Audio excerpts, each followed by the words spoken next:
இன்றைக்கி நம்ம 6வது கோயிலாக வேடசந்தூரில் இருக்கிற அகோபில நரசிம்மர் கோயிலுக்கு வந்திருக்கிறோம். இந்த நாயுடு மன்னர்கள் மொத்தம் 9 நரசிம்மர் கோயில்களை திண்டுக்கலை சுற்றிலும் கட்டியிருக்காங்க. இதில் இப்போ நம்ம 6வது கோயில் இங்கே இருக்குது. நம்ம மீனாட்சி சேனலில் தொடர்ந்து ஆன்மீக மற்றும் பாரம்பரிய விஷயங்களை பார்த்துட்டு வரோம்.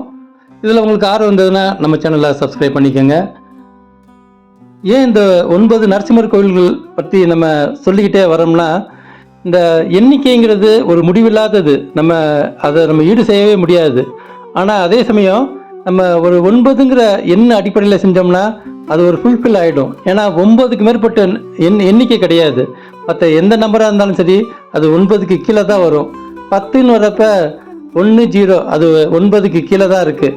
அதனால தான் நவரத்தினங்கள், நவக்கிரகங்கள் இப்படின்னு இந்த 9க்கான நவரசங்கள்னு கூட சொல்கிறாங்க. இப்படி 9க்கான ஒரு மதிப்பே தனி தான். இப்படி ஒரு 9 நரசிம்மரை நம்ம ஒரு வழிபாடு பண்ணோம்னா ஒரு கம்ப்ளீட்டான ஒரு வழிபாடு பண்ணக்கூடிய ஒரு பலனை நம்மளுக்கு கிடைக்கும். அதன் அடிப்படையில் தான் இந்த விஜயநகர மன்னர்கள் 9 நரசிம்மர் கோயில்களை திண்டுக்கலை சுற்றி எழுப்பியிருக்காங்க.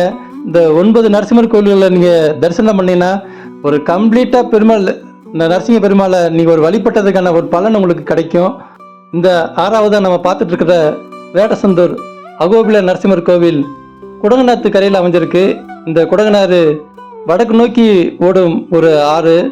இதை உத்திரவாகினி அப்படின்னு சொல்லுவாங்க. உத்திரவாகினா வடக்கு நோக்கி பாயிறதுன்னு அர்த்தம். இந்த மாதிரி ஆறுகள் ஓடுறது கொஞ்சம் அபூர்வம். இந்த ஆற்றுக்கரையில் தான் இந்த கோவில் அமைஞ்சிருக்கு. வேடசந்தூர், அதாவது வேடன் சந்தை அப்படிங்கிறது தான் மருவி வேடசந்தூர் அப்படின்னு ஆனதா இங்கே சொல்கிறாங்க.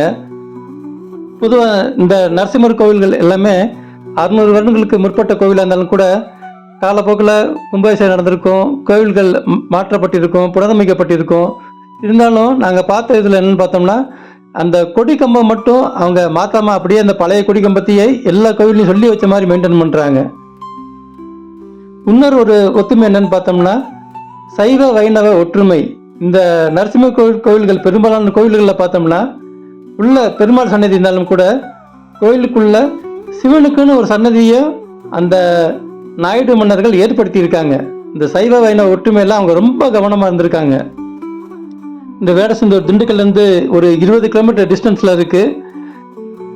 சேலம் போகிற வழியில் இந்த வேடசந்தூர் இருக்குது. நீங்கள் மேப் போட்டு வந்தாலே கோயிலுக்கு ஈஸியாக வந்துடலாம். நாங்கள் அந்த மாதிரி மேப் போட்டு நாங்கள் கோயிலுக்கு ஈஸியாக வந்துட்டோம். நாங்கள் பொதுவாக சனிக்கிழமை இந்த கோயில்களுக்கு போகிறது கிடையாது. ஏன்னா அன்றைக்கி கொஞ்சம் க்ரௌட் அதிகமாக இருக்கும். அப்படின்றதுக்காக நாங்கள் இந்த வார நாட்களில் தான் இந்த கோயிலில் போய் நான் தரிசனம் பண்ணிட்டு வரோம். இந்த காலையில் ஏர்லி மார்னிங்கே வந்துட்டோம். நாங்கள் இங்கே ஒரு 9 o'clock வந்துட்டோம். 2011 இந்த கோயிலை புனரமைச்சிருக்காங்க. உள்ள அந்த கொடிமரத்தை, அந்த பாரம்பரிய கொடிமரத்தை வணங்கிட்டு உள்ளே போனோம்னா லெஃப்ட் சைடு பார்த்தோம்னா விநாயகர் சன்னதி இருக்குது. இந்த எல்லா பெருமாள் கோயில்லையுமே தும்பிக்கை ஆழ்வாரா விநாயகரை ஒரு முதல் கடவுளாக அங்கே அமைச்சிருக்கிறத பார்க்குறோம். இந்த கோயிலில் விநாயகர் பஞ்சமுக விநாயகராக சிலை செதுக்கியிருக்காங்க. நாங்கள் போனப்போ கோயிலில் அதிக க்ரௌடு இல்லை. குருக்கள் எங்களுக்காக அந்த பிரகாரத்தில் உள்ள தெய்வங்கள்லாம் திறந்து காமிச்சார். பஞ்சமுக விநாயகரை வணங்கிட்டு அடுத்ததாக தாயார் சன்னதி இருக்குது. தாயார் சன்னதியை வணங்கிட்டு பின்னால் சக்கரத்தாழ்வாருக்கு ஒரு சன்னதி இருக்குது. அப்புறம் காவல் தெய்வமாக சொர்ணாகர்ஷ்ண பைரவர், அவருக்கு ஒரு சன்னதி இருக்குது.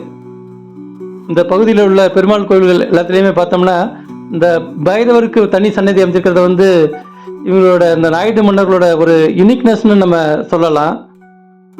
கோவில் வாசல்லையே ஒரு பூக்கடை இருந்தது. அங்கே பூவும் துளசியும் வாங்கிட்டு நாங்கள் அர்ச்சனை பண்ணணும்.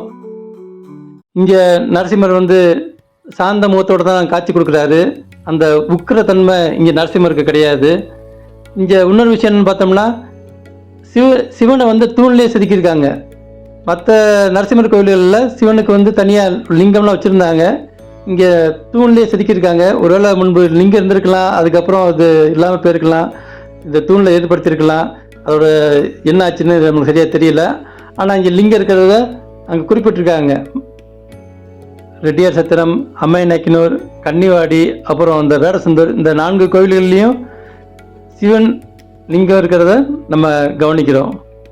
நாங்கள் தரிசனம் முடிஞ்ச உடனே குருக்கள் எங்களுக்கு தாயார் சன்னிதியில் வைத்திருந்த வளையல்கள்லாம் கொடுத்தாரு. பிரசாதங்கள்லாம் வாங்கிட்டு அதுக்கப்புறம் அவர்கிட்ட விடைபெற்று நாங்கள் கிளம்பணும். இன்றைக்கி உண்மையாக ஒரு நல்ல தரிசனமாக இருந்தது. இதோட 6 கோயில்கள் நம்ம நரசிம்மர் கோயில்களில் பார்த்துருக்குறோம், நரசிம்மரை வழிபாடு பண்ணியிருக்கிறோம். கண்டிப்பாக இது உங்களுக்கும் பிடிச்சிருக்குன்னு நாங்கள் நம்புகிறோம். இன்னும் மீதமுள்ள 3 கோயில்களையும் அடுத்தடுத்து வரும் வாரங்களில் நம்ம பார்க்கலாம். மேலும் இந்த கோயில்களை பற்றி உங்களுக்கு எதுவும் விளக்கம் தேவைன்னா கமெண்டில் கேளுங்க. என்னால் இயன்ற தகவல்களை நான் உங்களுக்கு தரேன். மீண்டும் அடுத்த வீடியோ சந்திக்கும் வரை நன்றி, வணக்கம்.